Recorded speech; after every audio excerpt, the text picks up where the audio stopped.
Well, hello, everybody. Welcome to August. August Spirits Home. The summer is winding down. Welcome, welcome, welcome.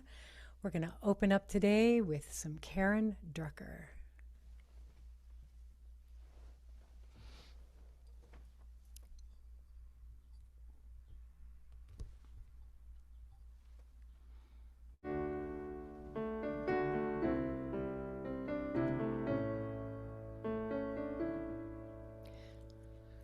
I will be gentle with myself. I will be gentle with myself. And I will hold myself like a newborn baby child. I will be gentle with myself. I will be gentle with myself. And I will hold myself like a newborn baby child. And I will only go as fast as the slowest part of me feels safe to go.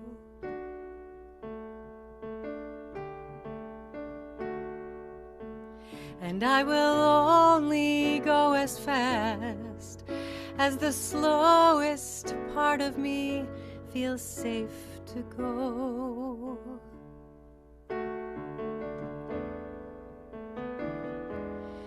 I will be tender with my heart.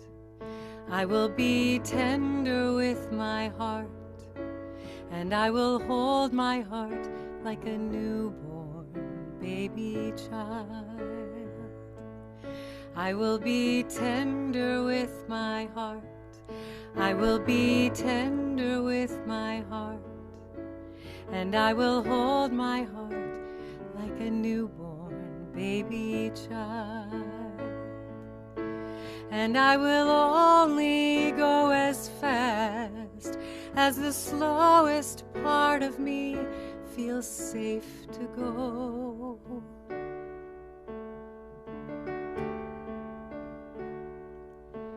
And I will only go as fast as the slowest part of me feels safe to go.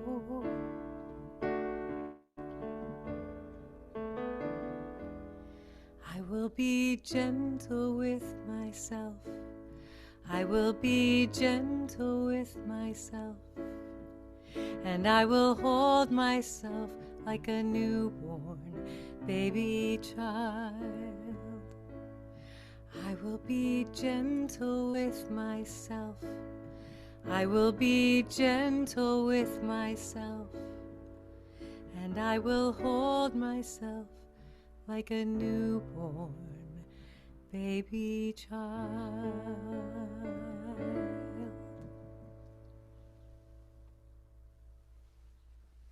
Oh, just breathing in the day, the moment, being here now, letting go of all the doing that came before this moment so that we can be present, present for today's message, for today's community of Spirit Home, knowing that we are filled with the love and light of Spirit, that we are blessed and we are a blessing as we raise up our vibrations together, sending that love out into the world, a world that needs that love.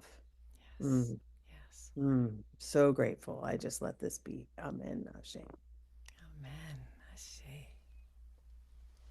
And the sacred readings today are from Ram Dass.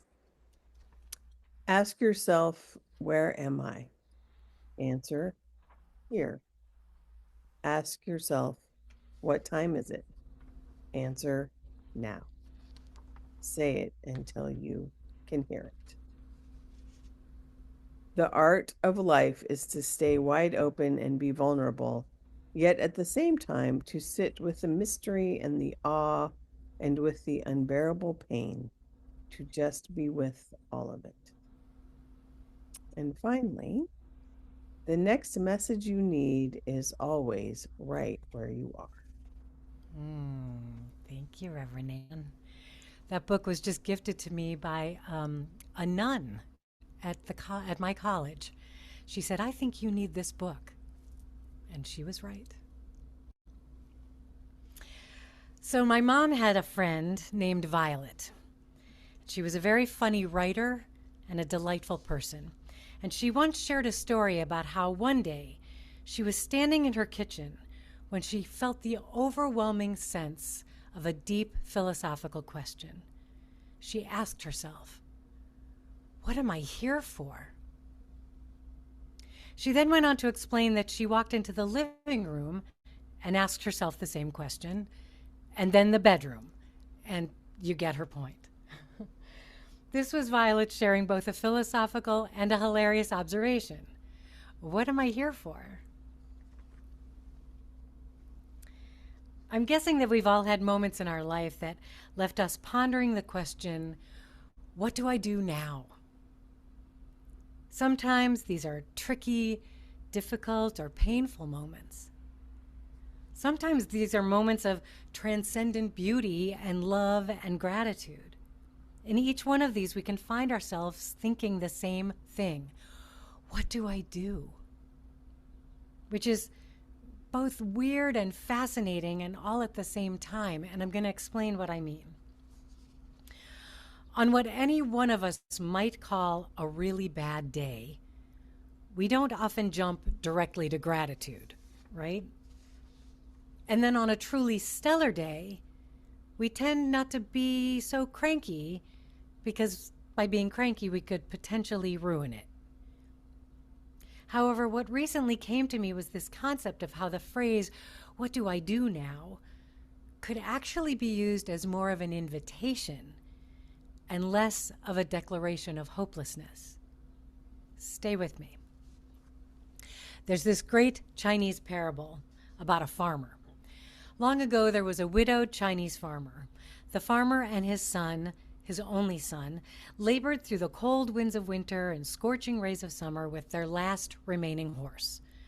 One day, the son didn't lock the gate of the stable properly, and the horse bolted away. When neighbors learned what happened, they came to the farmer and said, "What a sadness this is. Without your horse, you'll be unable to maintain the farm. This is a great tragedy." And the farmer replied, "Maybe yes, maybe no." The next day, the missing horse returned to the farmer's stable, bringing along with it 6 wild horses. When neighbors learned what happened, they came to the farmer and said, "What happiness this brings. With 7 horses, you'll be able to maintain the farm with 3 of them and sell the rest for huge profits. What a blessing." And the farmer replied, "Maybe yes, maybe no." The next day, the farmer's son was breaking in one of the wild horses, and he got thrown from the horse, fell hard on the rocks, and broke his leg. When neighbors learned what happened, they came to the farmer and said, "What a great sadness this is. Now you'll be unable to count on your son's help. What a tragedy." And the farmer replied, "Maybe yes, maybe no." The next day, a general from the Imperial Chinese Army arrived to recruit all the young men of the village into the army. Their assignment was to fight on the front lines of a battle against a terrifying enemy of overwhelming force. The farmer's son, because of his broken leg, was not taken. When neighbors learned what happened, they came to the farmer and said, "What a great joy! Your son avoided facing certain death on the front lines of the battle. What a blessing!" And the farmer replied, "Maybe yes, maybe no." We can't really ever know if something that happens to us is literally good or bad. It might feel bad in the moment, and then it could lead to something wonderful. And this further complicates, or rather deepens, the question, what do I do? I chose this parable because of something that happened to me recently. Last weekend, I returned from a week away. I got home and prepared myself for what sometimes can happen after I've been away from home for a stretch of time. I can sometimes get to feeling a little blue, a little sad, a little unmotivated. What ended up happening was that I suddenly had boundless energy. I decided to roll with that and not just sit down and let myself get mopey. I did 4 loads of laundry, grateful that I had enough quarters and that no one else was using the machines. I went to the grocery store, grateful that my beautiful car, Claire 2, had still yet enough fuel to get me there and home. I purchased food that I wanted and was able to choose with money that I had, and I brought it home to my wonderful apartment building that has an elevator and air conditioning. And I put the food I chose and I could buy for myself into my working fridge and sat down to chat with my magnificent companion, my fish, Ryan Price. So what I'm suggesting here is this. What if we took each moment as it comes and thought, what do I do?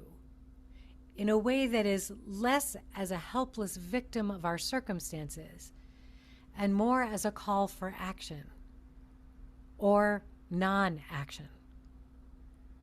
On the days when I feel knocked down by the world, what do?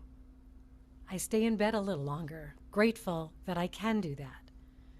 I curl into a ball and cry. I go walk a dog. I yield and allow. And I sit and watch Ryan Price. And now I'm going to offer you the special invitation to share that with me. Here is a few seconds of what I experience when I watch Ryan Price.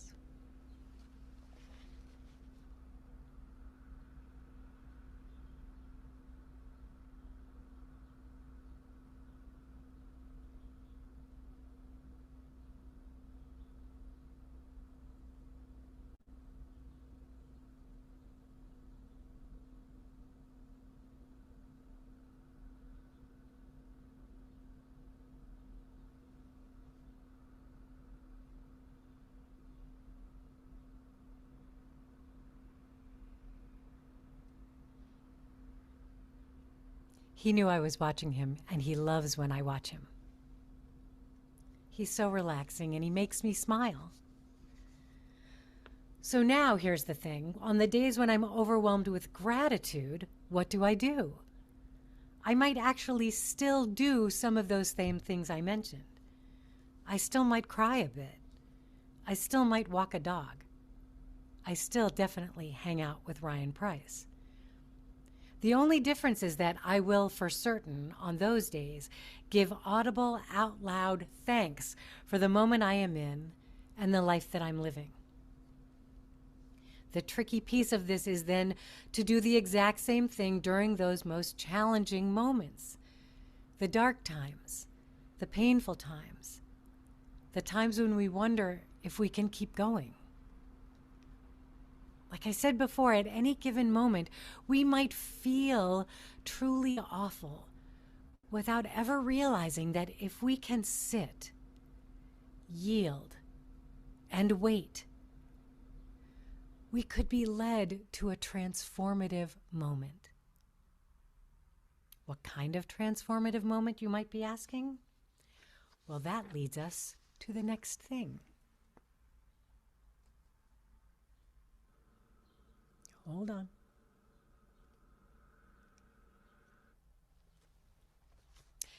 "12 years ago, I was listening to the podcast Radiolab, and they did this story called Goo and You. The story was on how caterpillars transform into moths or butterflies, and it was also a story about so much more than that. I did not know before listening to this podcast that when the caterpillar goes into the cocoon, it already has the entire skeletal structure of the being it will become when it completes the transformation already within it. It goes into this time of change with everything it needs to become what comes next. Once it's inside its tiny chamber, it dissolves into a goo, and it sits in there as the goo for however long it needs. Usually around 2 to 4 weeks. During this time, when it has yielded to the process and is completely gooey, It does not judge itself or the time it takes, and it does not make any attempt to rush itself through the process. It just allows. It is goo. It's gooey. It is in between. And it has absolutely zero opinion about it, which is cool, right? Once the goo time starts to come to a close, the skeletal form of the moth or butterfly begins to rebuild itself, yielding to exactly how it is all supposed to come together. And if that were the only cool part about this process, it would be enough. Except there's more. As it becomes its new form, it discovers that it's running out of room. The cocoon, which was the perfect size for the caterpillar, is too small, too confining for the moth or butterfly. It needs to stretch out. So it begins to wrestle. In the series Lost, one of my favorite moments happens between the characters of John Locke and Charlie Pace. Charlie is wrestling with addiction and his need to release its hold on him. Locke shows him a cocoon with a tiny hole at the top of it. He explains that the moth is ready to come out. However, the hole is too small for it, and it is grappling with this obstacle. He tells Charlie that he could use his knife to widen the hole and help the moth out. Except then the moth would not be strong enough to survive. He tells Charlie, struggle is nature's way of strengthening it. There are 3 things I want to say right here and now. First, I do not support in the adage that God only gives us as much as we can handle. I think that is BS. BS, which stands for belief system, by the way, in case you were thinking it stood for something else. Struggle is a way for us to become stronger. However, it is not some punishment from a man in the sky who arbitrarily picks on us. Second, the lesson I'm trying to convey here, especially in those moments in the darkness when we are crying out, what do I do, is this. We always, already, just like the caterpillar, have the capability within us to experience transformation. To make a choice when answering, what do I do, with any number of ideas. We could meditate. We could pause, yield, reflect. We could scream and yell and rail at the sky. We could make some cookies, wrap ourselves in a blanket, and eat them. Or in the case of me a couple of days ago, when I was facing a major home project that I probably should have asked for help with, and instead I stubbornly went ahead and did it myself, we can choose to get that ratchet set out and do the thing. Although I do recommend, if something's really heavy, to ask for help. And third, I am once again not encouraging any kind of spiritual bypass here. This is not about saying, it's all good. This is not about denying what we are feeling or what is happening in our lives.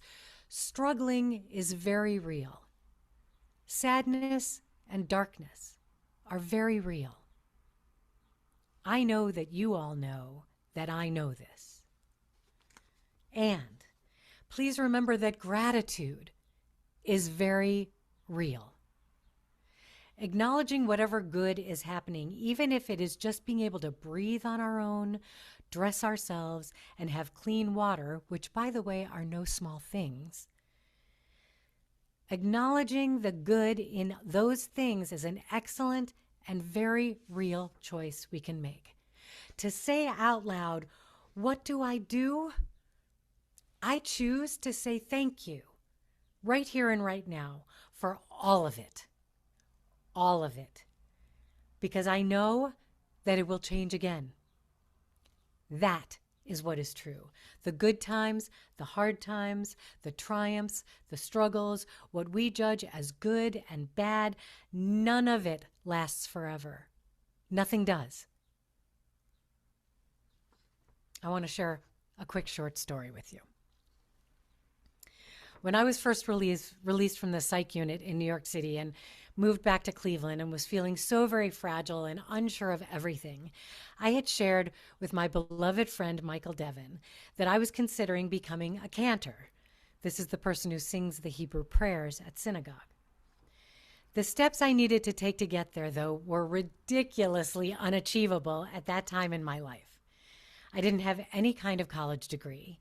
I didn't speak Hebrew, and I was emotionally and psychologically and financially broken. Michael and I were writing snail mail letters to each other at this time. This was 1988.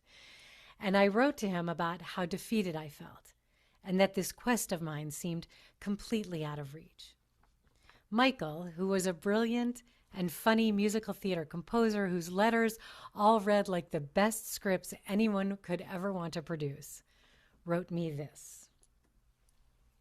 From Michael's letter of August 15th, 1988. Rachel, I worry about you. You see everything so globally. Israel will not happen until cantorial school. Cantorial school will not happen until you get your BA. Your BA won't happen until you get accepted. You won't get accepted until you deal with applications. You can't deal with applications until you know where the money's coming from. God, how you overwhelm yourself, just like me. No wonder you freak out.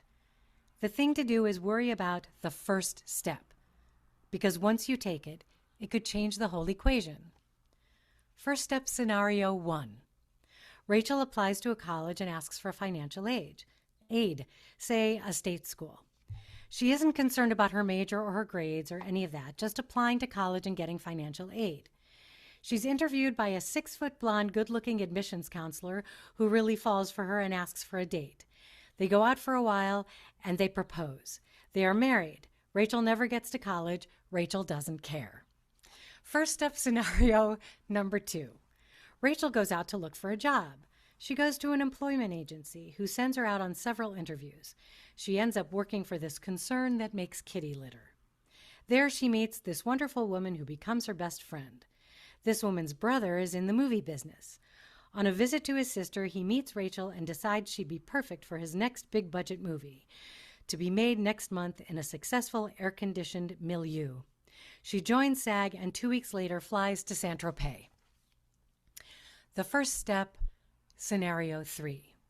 Rachel applies to college and asks for financial aid, but she won't hear till spring.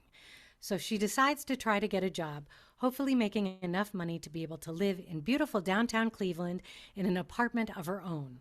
After all, if Mary Tyler Moore could live an amusing life in Minneapolis, why can't Rachel Hollander live an amusing life in Cleveland? She goes to an employment agency and ends up working for a concern that makes kitty litter. Although she isn't making enough to afford her own apartment, because she wants to save as much as possible for college, she finds a place with a wacky roommate, and together they have all sorts of adventures. One Sunday, they go to the zoo, wearing matching plaid jumpers and knee songs, their hair in braids that stand up straight up over their heads. Rachel marries a zookeeper 6 months later. The point being that taking the first step can change the whole equation. The point is that new options open up the minute that first step is taken. Oh, how I miss my Michael Devin. I'd like to close today with a poem. As I was reflecting on all of this, on the Chinese farmer, on the wondering what to do, on the moth moment between John Locke and Charlie Pace, and on the cherished friendship I shared with my beloved Michael, on the whole idea of fleeting moments in the darkness and in the light, in struggle and in gratitude, what I judge as good or bad, and the whole journey of this talk, I was led to this poem from Marie Howe. Even if I don't see it again, nor ever feel it, I know it is. and that if once it hailed me, it ever does. And so it is myself I want to turn in that direction, not as toward a place, but it was a tilting within myself, as one turns a mirror to flash the light to where it isn't. I was blinded like that, and swam in what shone at me, only able to endure it by being no one, and so specifically myself. I thought I'd die from being loved like that. Here's a radical thought.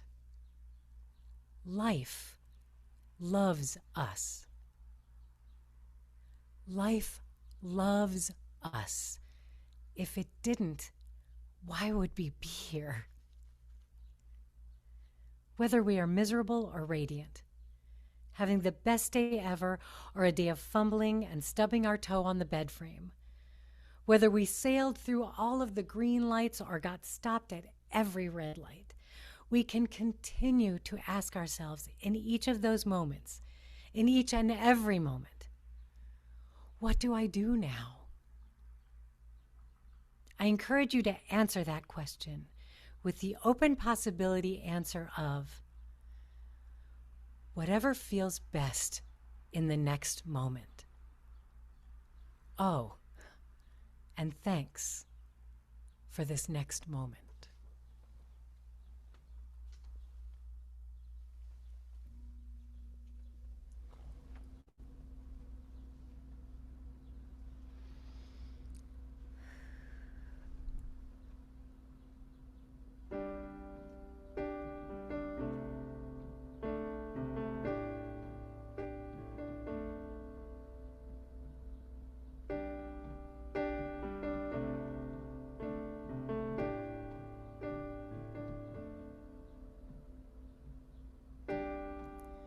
Where I keep myself, where I give myself, what I share and what I hide away. It's all a part, it's all because I thought the ones who would stay were the ones who went away.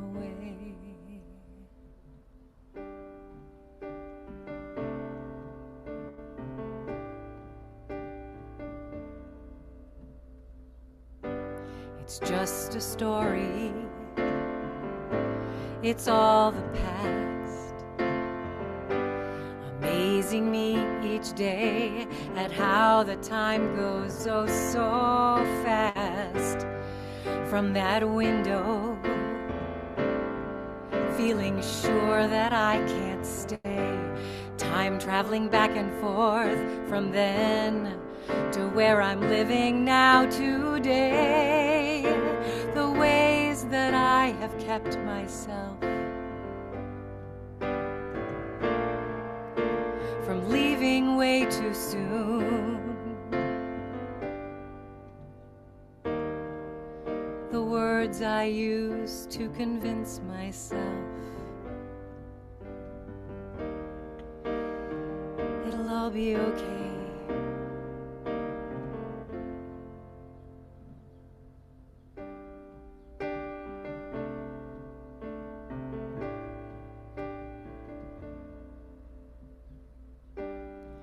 From feeling sorry to feeling sorry for myself is somewhere I get lost, and I don't need any help.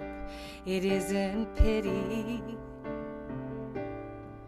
or even sympathy I need, it's just the journey.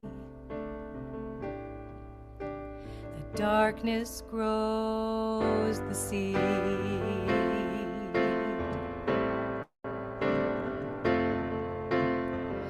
I live, I grow, I learn, I love, I give, I try.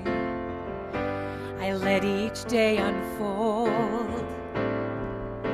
I feel, I laugh, I cry, I change and I expand. allowing space to let me see the ways I trap myself, the ways I set me free. I look in the mirror and I see your face, knowing I have outlived you.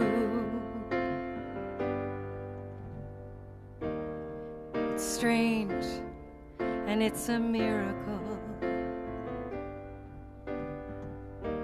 The old story, I've outlived that too.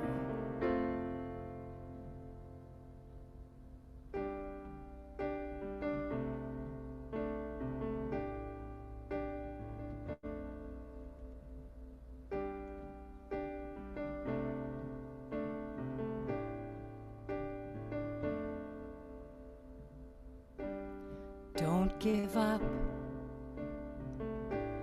Don't give in. It's just the journey.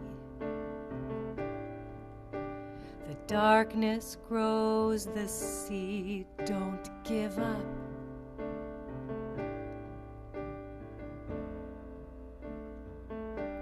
It's just the journey. The darkness grows the seed.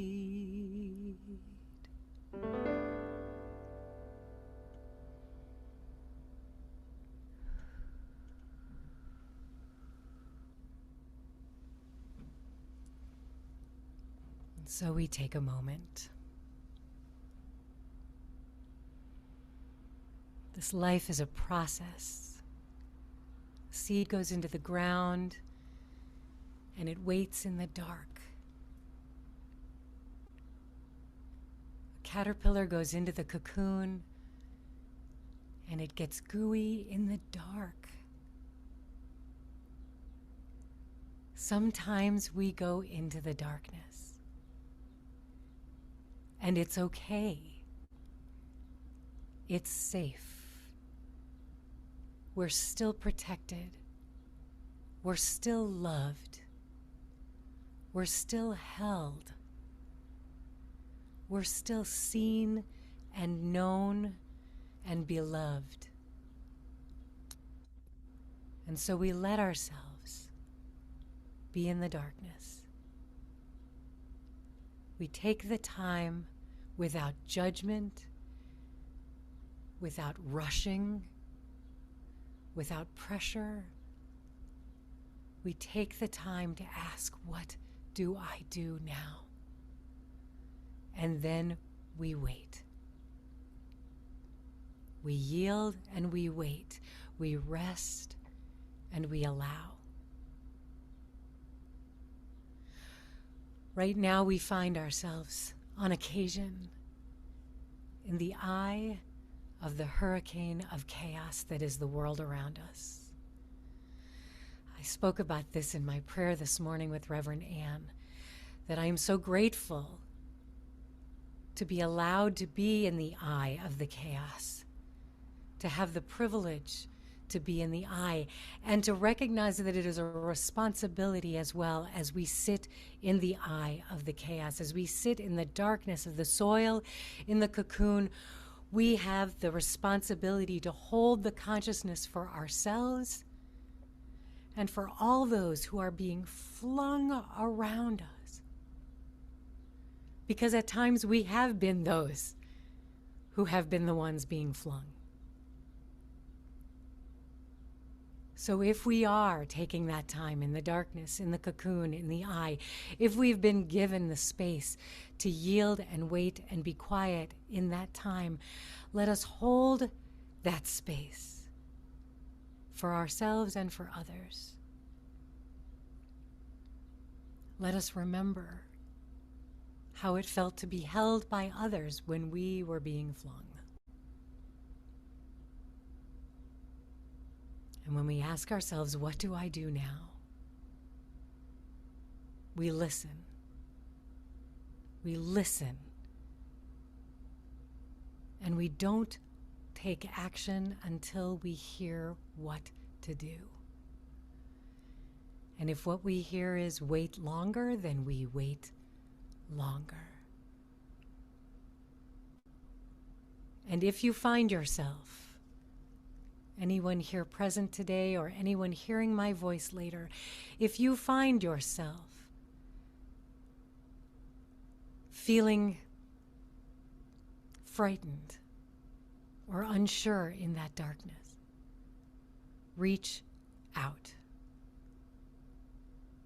to me, to someone you trust, to spirit, to life, to nature. Just reach out and say, I don't know what to do now. Can you sit here with me?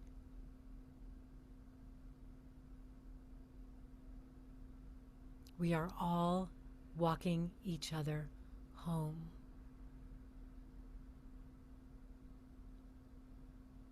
That's why we're all here. So let's take another breath and embrace this soil that we are in, embrace this cocoon we are in, embrace this moment of waiting and yielding, and embrace it with gratitude. Gratitude that we are here today to ask ourselves what to do. We are here today to be open to whatever the answer might be. And to remember that life loves us. So grateful. Amen. Amen. Ashe.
Hey, y'all.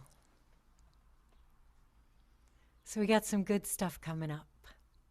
In a couple weeks, I'll be returning to Friends of Unity Plymouth in Plymouth, Michigan, talking about 3 of the 12 powers of unity and talking a little bit more about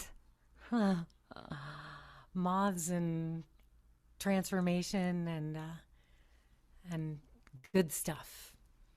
And then on the 13th of September, we're going to try it again. An in-person gathering, for SpiritsHome here in the living room. You'll get to meet Ryan Price. You'll get to see my new table. You'll get to hang out in the living room. And it's going to be great. And on August 18th, there'll be an email going out that will have this video from today. We'll have a preview about September's talk, which sneak preview is the 11th anniversary of Maddie and I visiting the Field of Dreams.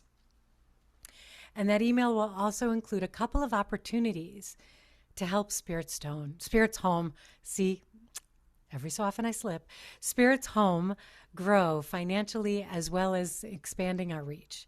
So keep an eye out for the email. If you're not getting the emails, please go to SpiritsHome.org and sign up for them. And if you know somebody who you think would benefit from them, please share SpiritsHome.org link with them. You can share the email only with people you know well. I don't like the Zoom link to go out too publicly because we want to keep this to be safe, a safe place for all of us. We just want to grow. We want to grow, and you're helping us do that. So, so look for the email on August 18th. Come join me in my living room on September 13th. And thank you so much for being here. I can't begin to tell you what it means to me and to Rev Ann and to our board and to all those who are watching SpiritsHome grow. It means so much when we get to share it with people. So thank you for being here. And here we go with some gratitude. Bring out your Elmo.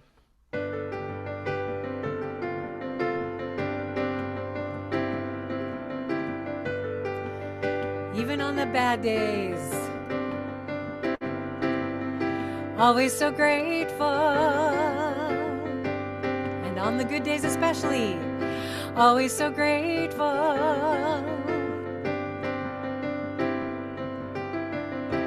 Saying thanks and giving thanks, living a life of gratitude is the way I choose to live.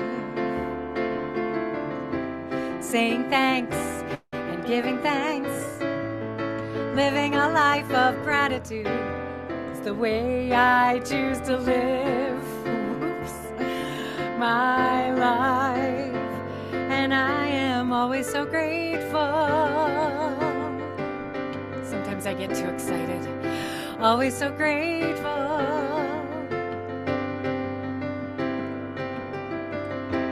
Look around, so much to say, yes, yes. Thankful now for everything. I have no complaints whatsoever. Look around, so much to say, yes. I'm thankful now for everything. I have no complaints whatsoever. None whatsoever. That's why I'm always so grateful. Always so grateful. Always so grateful.